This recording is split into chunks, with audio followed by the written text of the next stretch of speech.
Idol, anong pangalan niyo, Idol? So guys, ayan.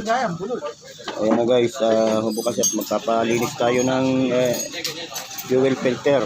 PMS guys. Fuel. Ano muna, throttle body muna tanggalin mo. Tanggal na yan. First time na buksan si Red 4.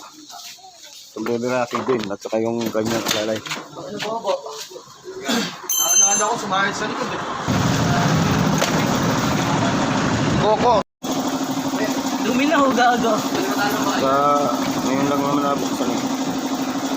Kasi pre, yung mga nagkakasulinahan mo, hindi perfect naman eh. Pag nasa Maynila ka kung saan lugar eh. Tulad sa Mindoro, Masbate, puta nga, minsan buti-buti na lang eh. Punta ko Masbate, nakapusan din ng ano eh. Nakaabutan ng...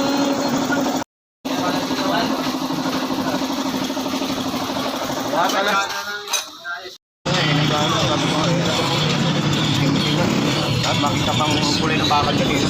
Hindi, bubuksan ko pa to para makita ko na.